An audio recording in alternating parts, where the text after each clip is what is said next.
Hello everyone and welcome to the channel. I'm back to break down the 6-game NBA DFS slate on DraftKings. Before we get into it, if you do enjoy the content at any point in this video, if you could please leave a like on this video, subscribe to the channel, hit the notification bell, I would greatly appreciate that. And then if you are interested in some premium content, I do offer an NBA DFS package, premium projections, score plays, injury impact insights, team stats summary, and a lot of other important statistics that can help you with creating your lineups. That's linked below in the description. And with that being said, let's go ahead and start breaking down this slate today. So first game on the slate, we got Atlanta taking on Toronto. This game right now comes in with a 223.5 over-under with a 3-point spread in favor of the Toronto Raptors. So decently paced game, nothing too crazy in this one, but it is expected to stay close. The Raptors are going to continue to be without Fred VanVleet. John Collins continues to be on the Atlanta side. DeAndre Hunter, Cam Reddish, Danilo Gallinari is listed as questionable, and Trae Young is listed as questionable as well.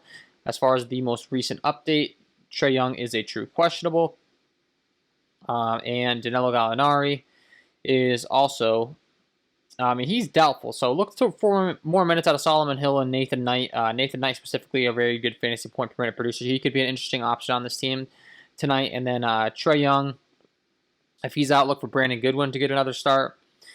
So obviously that news is pretty important. But on the Toronto side, the Pascal Siakam, Kyle Lowry, OG Anunoby combo, feel really confident in these guys. They're going to play a lot of minutes, taking on this Atlanta squad that's really not all that good defensively.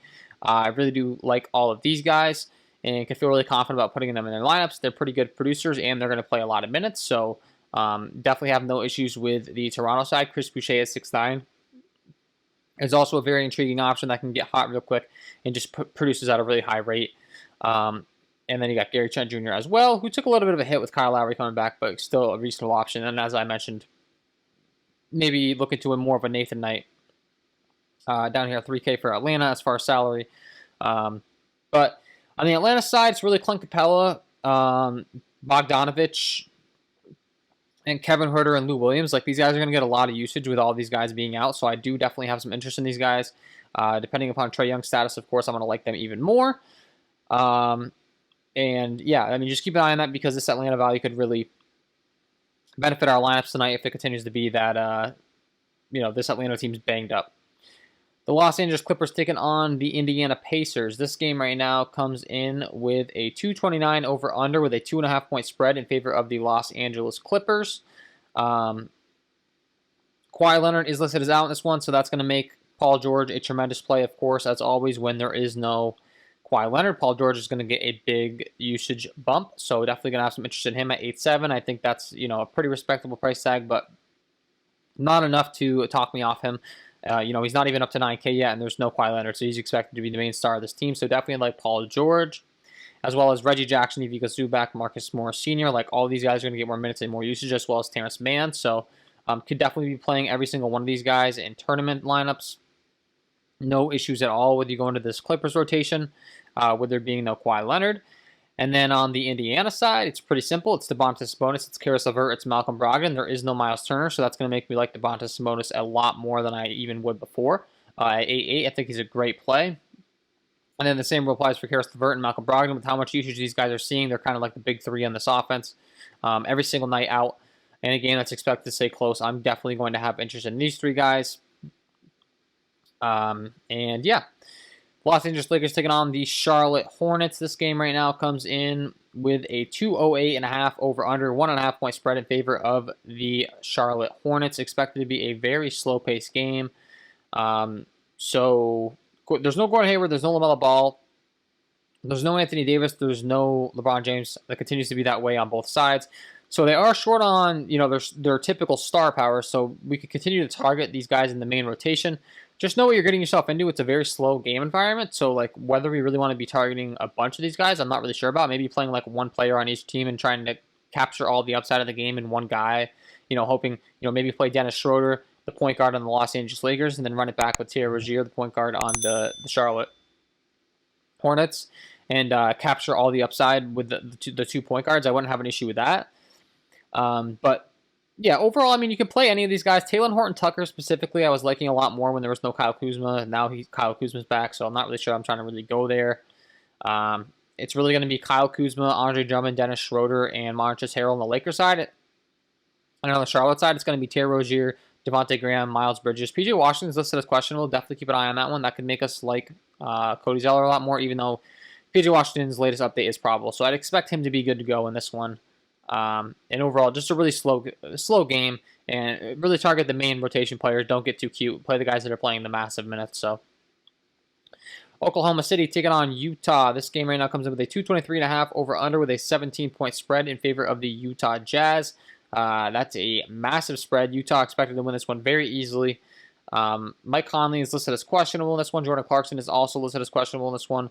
Keep an eye on those guys.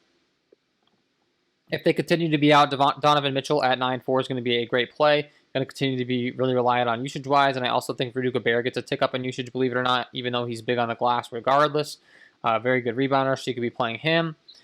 On the Oklahoma City side, there's no Paul Kuszewski, there's no Al Horford, there's no Isaiah Roby, so, I mean, there's a lot of minutes to go around. Lou Dort, Svi Mikhailuk, Ty Jerome, Darius Bazley. All these guys are definitely intriguing plays. Darius Bazley last time returning and playing 36 minutes, so him specifically at 5'5", I think is a really good play. And those are the guys I'd be looking to on their side. And then Moses Brown at 6'4". Is priced up, but for good reason, because this guy's produced at a really, really good rate. However, we only saw him play 19 minutes last time out, and it's starting to get a little dicey. I mean, the guy was on a roll for a while. Not really sure I'm trying to go there. I'd rather go to the cheaper guys that we discuss. Boston taking on Portland. This game right now comes in with a 227.5 over/under with a 1-point spread in favor of the Portland Trailblazers. So this is going to be the second fastest paced game on the slate, and there's definitely some good options because the Boston and the Portland rotation is pretty solidified. On the Portland side, it's Damian Lillard and CJ McCollum that are the top options by far. They're going to be the ones that are really going to need to get buckets to stay in this game, so definitely like them. And then on the Boston side, you got the pay-up options in Jason Tatum and Jaylen Brown. They're number 1 and number 2. I think Jason Tatum's a little expensive for my liking. I mean, he did put up 75 DraftKings points, and he is capable of doing that every night out, but I'd rather go to the discounted Jaylen Brown, Kemba Walker. I think these guys could literally match Jason Tatum on any given night. And I would just rather take the discount Marcus Smart as well and Robert Williams. I mean, these cheaper Celtics plays I really do like. I don't think Portland's too good defensively. They haven't been good all year, and Robert Williams, you know, all these Celtics players in the cheaper range, I'm definitely having interest in.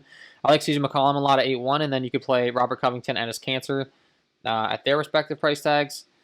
For sure, especially if Yusuf Nurkic is ruled out in this one, we're going to like Enes Kanter a lot more, so keep an eye on that news. Enes Kanter, a little bit of a revenge narrative taken on the former team. And those are the guys I'd really be looking to in this one. Last game, Miami taking on Phoenix. This game comes in with a 216 over/under, 3.5-point spread in favor of the Phoenix Suns. So not a very fast-paced game at all. There aren't a lot of very fast-paced games on the slate, though, so you can kind of write it off a little bit more than you typically would. Jimmy Butler, Devin Booker, Chris Paul, these three guys, really going to have interest in them. They're the main dominant guys on both respective sides. Chris Paul and Jimmy Butler would be my favorite based upon their price tags. Devin Booker, I do think, is a decent option at 9K as a tournament play, but a little bit on the sketchy side as far as his price tag and his upside. And then, with there being no Victor Oladipo, I do like Tyler Hero and Duncan Robinson, as well as Goran Dragic. I think you could sprinkle in these guys throughout your lineups and feel really good about their production. My favorites would be Tyler Hero 1, Goran Dragic 2, and then Duncan Robinson. Duncan Robinson can have a big game, but he's really reliant on his shooting, whereas Goran Dragic and Tyler Hero are much more of playmakers, and they can still shoot as well.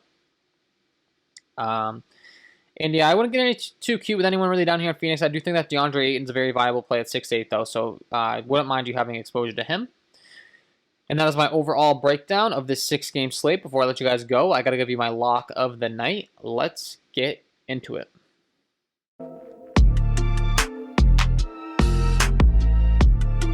And my lock of the night tonight is going to be Paul George. Hard not to go here. There is no Kawhi Leonard. This guy's usage is going to go up, and he's taken on his former team in the Indiana Pacers. Love the narrative here. You got a revenge narrative. You got a usage bump, and we know that Paul George has been getting buckets lately, so I love all of the above. Paul George at 8-7 is my lock of the night. So, there you have it, guys. Paul George, get him in your lineups, and that is all for me in this one. If you enjoy the content, if you could please leave a like on this video, subscribe to the channel, hit the notification bell. That would be greatly appreciated. I wish you guys all the best of luck tonight, and we will see you in the next one.